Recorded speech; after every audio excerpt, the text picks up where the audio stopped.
What's up, guys? So it is day one back from ASTA. Got to tell you, that was an awesome event. Really good fellowship. Really good overall event. The organization really put it together. I was hopeful, but I was kind of pessimistic, as I always am. Going to a venue that size, just the overall size of the event was a massive jump from what it had been previously. Jesse Potter knocked it out of the damn park. There's a whole board, there's an organization behind her, but you know what? Jesse killed it. Jesse very openly took the brunt of organizing and getting everything put together. Jesse, girl, you killed it. Absolutely killed it. I cannot say that enough. The event was phenomenal. The trade show was incredible. The training was awesome. You freaking nailed it. Good job. I'm fortunate. This is my sixth ASTA, and getting to watch it grow and evolve and build from when they were renovating a hotel while we were doing it to what it has become. Oh man, if you're not there, if you're not going to it, you need to. There's so much at ASTA between the fellowship, awesome training, a really awesome trade show, some of the opportunities that are brought up for apprentices, business owners, especially new business owners. There's so much there for literally every aspect of this industry. But you know, the biggest benefit for me to these shows is the fellowship. It is the brotherhood, the coming together and getting to network with people. You know, a big part of this year that made it so different and so awesome. The pre-party was on site. That's always been off site, and that's really cool because we don't have to worry about getting transported. There's no hustle and bustle about that. Everything's on site, so you go from training, go dump your shit in your room, and you're up to the pre-party. You get to watch things like Diesel Jesus and Brian Pollock wrestle. Kind of a one-sided match. If Brian hadn't paid Dutch off, I'm sure Zeb would have taken him apart. Yeah, the hospitality was great. We got to do walking videos. We got to see the Tiger King throne that Mike has acquired. You know, overall, it was a phenomenal event. Trade show was huge. We did not have enough time to get through that. It was probably 2 to 3 times larger than it has been previously. I have been assured that we will have some more time to get through that next year as techs, so that should be pretty awesome. But the training is the other big element of it. And all of the classes I took this year were awesome. One of them stands out over probably the last 4 to 5 years of training events. That was Control Alt Fix by Brian Pollock and Jim Kokonis. There's a lot of things that I've talked about. There's a lot of things that a lot of us talk about. And one of the big ones is culture and leadership. And that class, what I honestly thought was going to be a very technical class towards diagnostic thinking, was not in any way, shape, or form. It was your entire mindset. That's what I took away from it.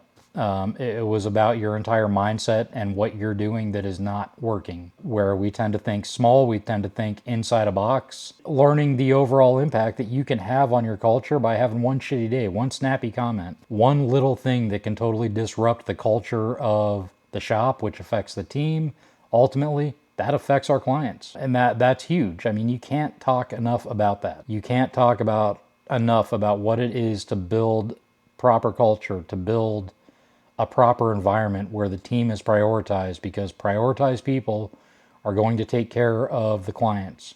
When the team is the priority, when the team's well-being, mentally, physically, equipment-wise, technical knowledge-wise, where that is a priority, the people coming in the door are going to be taken care of simply better. Now you're creating a world-class experience for the client. Pretty simple. It sounds simple, but it's really hard to achieve. It takes constant work, constant evolution to make that happen.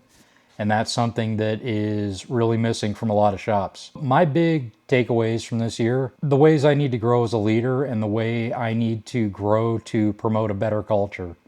We have an awesome culture at L&N. There are always ways it can be better, and I'm a big part of that as the foreman. You know, I have a big responsibility in maintaining that culture, maintaining our technical abilities and skills, and helping those grow and continue to grow, and treating people better. I can always treat people better. I've always been very blunt, I don't want to say cutthroat, but very direct, very blunt, and let's be real, very off-putting in the way I do a lot of things. I think I've gotten better about it, but there's still room to grow, right? There's always room to grow. There's always room to improve and make yourself better. I owe that to my team to be the best I am capable of being, and that's not a fixed bar. That bar moves up, and it always moves up. Building proper culture to prioritize my team, to ensure that they feel like they have all the resources they need to prioritize our clients. That's the goal, right? I'm planning on working on some efficiency stuff in the shop and making sure that everybody that comes through that door, whether you work there or whether you're having your vehicle serviced there, has a world-class experience every day and wants to come to work, wants to do the right thing, and wants to power through it. I made a lot of new friends. I met a lot of people, rehashed a lot of friendships. And I'm pretty good about reaching out and talking to people, but there's always people that, we don't get the opportunity to connect with a lot. And events like this really make that happen. I had some really good conversations with Josh Parnell from Limitless Leadership. I'm really sad I'm going to miss his event at our shop because I will be at the Austin F1 race, but we're definitely going to talk outside of that. I love his message. I love what he has to say, and I really hope that we can find some time to build some skill sets that I don't have or that are really lacking to be able to be a better leader for my team and be a better contributing member of our shop. Technically, I'm pretty comfortable with where I am, and part of that is the fact that I am constantly growing and constantly pushing myself to do more, know more, learn more. But leadership is something I've always struggled with. Being an effective leader and not a supervisor, I think, are two very different things. I always try to lead by example, but there are things that I can do far better in my personal interactions with people and how I help people resolve trouble they're having and how I get through that with them instead of telling them what they did wrong. And that's something I've always struggled with. Providing solutions is something I've always tried to do upwards.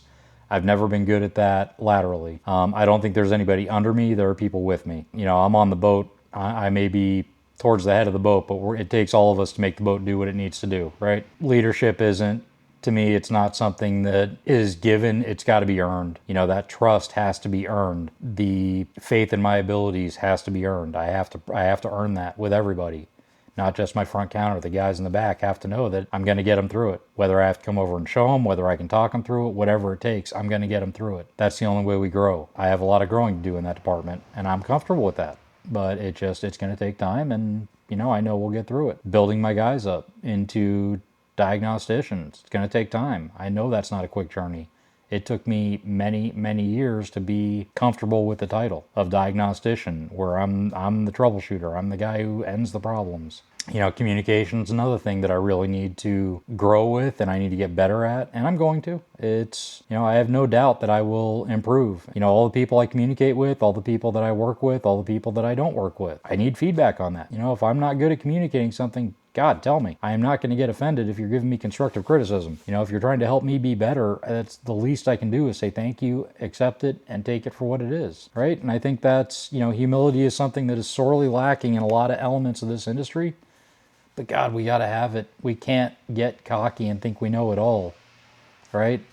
We all got to depend on each other. One of the things that came up in class is, who pays for it when somebody screws up? We all do. One of us screws up, everyone in the industry pays for it. Our credibility just went down a little bit. You see a news story about someone who left a wheel off, we all pay for that, right? If you think that doesn't affect you, you're delusional. If one person screws up something, we all pay for that. That eats into all of our trust. Guys, if you're not getting to training events, you need to, whether they're little local classes or major events like ASTA, Apex, Tools, whatever it is, you need to be there. You need to invest in yourself. Your shop should be investing in you financially.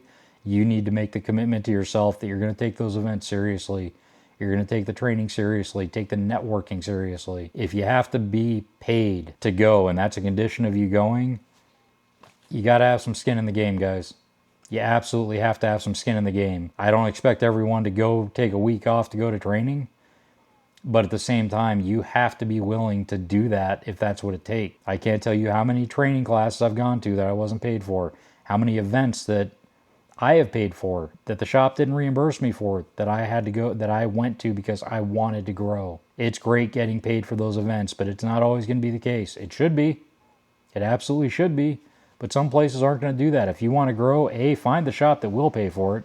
But if they're not going to pay you for it, invest in yourself. It makes you more marketable. It makes you a better tech. That's worth it, because then you can find the job in the shop that's going to pay for it. Guys, be willing to invest in yourself. Go to this with an open mind. Go to these events with an open mind. Train with an open mind. L1, CTI. There are so many available online courses you can take. There's no reason you should not be training.